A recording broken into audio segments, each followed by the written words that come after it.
Howdy YouTube, and welcome to this episode of The Gummin. So today we've got a review and demonstration on Pinky's blocks. They are a dustless sanding block kit, as you can see here. So as you can see, we've got the ultra long one called Mummy. We've got Elizabeth, William, James, and Victoria. So yeah, you got a nice selection of different lengths. And yeah, I guess the really good thing about these is that they are dust free. So yeah, you can plug up your vacuum cleaner and get all that dust out of your face and out of your workshop or your garage or wherever you are working. So yeah, for those of you who don't know, Gavin Pink at the paint shop. So Gavin Pink is from the UK, as you may have guessed, if you couldn't already by seeing the Union Jack on all of these blocks. So he's a top of the line automotive restoration specialist up there in the UK. So yeah, they've actually got their own pages, and I will link their pages in the descriptions down below. So at the very least, if you don't do anything else, be sure to go and give them a follow. But yeah, if you are interested, there will also be some purchase links of where you can find these blocks. So it's probably worth making a quick mention that it looks bent in the images, but I'm using my GoPro. So the GoPros have a bit of a fisheye lens on them, so it actually gives you a little bit of a slightly distorted picture. So they actually do that so that you can fit lots into the screen, but rest assured they are not bent like they did look in that previous shot. But yeah, you may have also noticed that they had a slight amount of flex in them. Obviously more flex in the longer ones. These smaller ones, you're not really going to get much flex out of at all. But one of the first things that I did notice when I was using these blocks is that they were quite lightweight, and that's obviously a good thing when you're spending so much time blocking. That little bit of extra weight, or that little bit of less weight in this instance, it really does save you a little bit of elbow grease, I guess. Now yeah, this was the first time using these blocks on this job here, and it took literally a minute until one of the panel beaters saw what I was doing, and his eyebrows got raised, and he came over and had a look at what I was doing, and he goes, "Man, I want some of these blocks. They are awesome." And one thing he did give me is this little adapter there. So it's actually quite a handy little adapter. Now my vacuum cleaner does have a variable speed dial on it, but if it didn't, I know that some of the cheaper vacuum cleaners don't actually have the variable speed on it. If it was just one speed, then that little adapter would really come in handy, because you can open that side thing up so it lets a little bit more air in, so it's going to stop the block from sucking to the panel. So that's one thing that you really don't want when you are doing dustless sanding. You don't want too high of a vacuum speed, because as I say, it will actually just suck to the panel and you won't even be able to do any blocking. So you really do need just a little bit of vacuum power. But yeah, as you can see here, we're getting stuck straight into it. Now, as I did say before, this was actually the first time using these blocks, and I don't know why I started with the small ones. I guess it was just out of habit, but what I ended up doing is starting with the small ones and then moving my way up to the big ones, and I found that the big ones were definitely more suited for a repair of this size.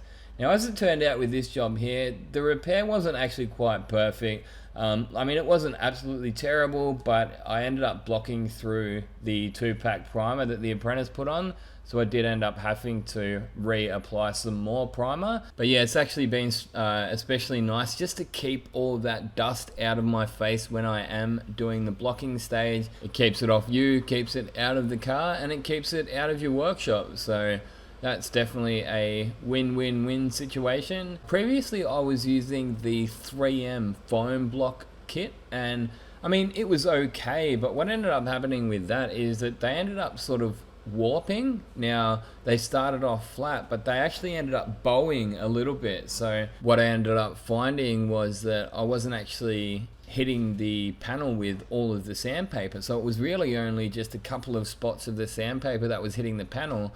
So yeah, it was taking a lot longer to sand the panel down, and it also wasn't giving me as flat of a panel. So if you do hang around for a couple more minutes, I will give you guys a look at this panel once it's all sprayed up, and you'll be able to see that, especially considering, like, you can see all the low spots now. Like pretty much everywhere that hasn't turned light grey is a little bit low, and that's why I continue blocking until we can't see them spots, and hopefully we'll have it to a nice flat finish. So yeah, what I was finding with the 3M block is that it would look like it was all sanded properly, but because it was not dead flat, you're actually getting a bit of a ripply panel. But at the end of the day, look, I work in automotive smash repairs. I don't do restoration. So yeah, you'll find in the smash repair industry that there's a bit more of a tolerance for minor ripples, you know.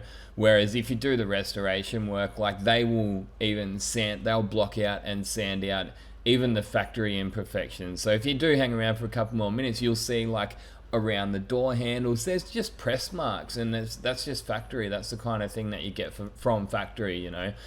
We're not looking for absolute perfection, but in saying that, it's still good to have a set of blocks that's going to get some better results for me. So yeah, I mean, they are giving me better results, they sand faster, and they keep the dust out of my face. So I'm definitely not complaining. Now, the first thing that I did notice, I asked him, I said, how much are they worth? And I think he said it was like £200. So I think that equates to around 400 Australian dollars. So, you know, they're not cheap, but I guess at the end of the day, that's something that you will have to decide. Now, this guy, he is a spray painter. He is, you know, in the industry, he's a panel beater as well, probably, but I know he does the paint work up there at Gavin Pink at the paint shop. They do some great work. And again, if you do hang around for a couple more minutes, he actually put together a little montage of some of his work. So be sure to hang around for that. But some feedback, I reckon, would be cool for him to include some curved blocks, some things like this. So you can see sometimes I actually need like a soft block like that to get into different sized curves. So that's a little bit of, you know, constructive criticism towards him. That'll be cool to see him include some curved or some, you know, soft blocks in the kit. It would be also cool to see him add one of those little adapters, one of those ones that I showed you that my panel beater gave me. And yeah, as you can see here, like that door really wasn't the best when it came through to the paint shop.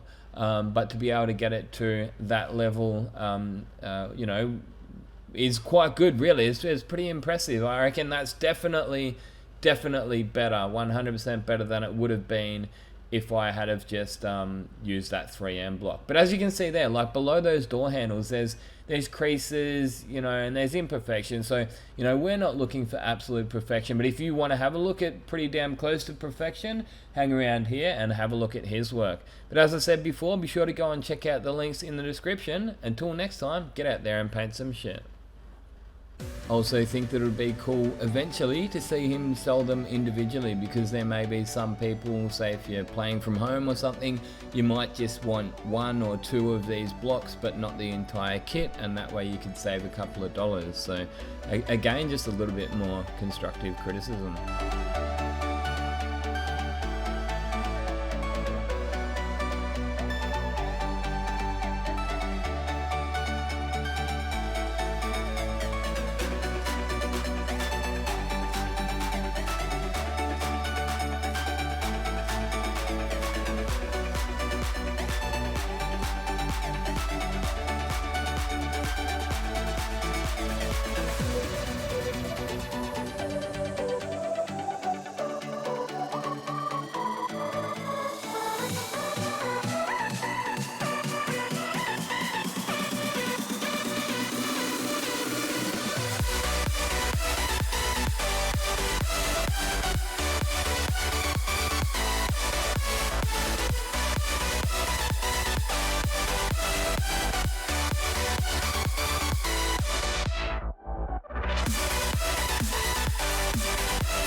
I'd like to say a big thanks to everyone for watching, and if you'd like to support the channel further, you're more than welcome to go over and check out some of the merchandise we've got. My personal favourite is those spray suits, so they're a good quality Colad branded spray suit with the Gunman logo on it. There's also hats, drink coolers, hoodies and t-shirts, so be sure to go over and check out the link in the description if you are interested.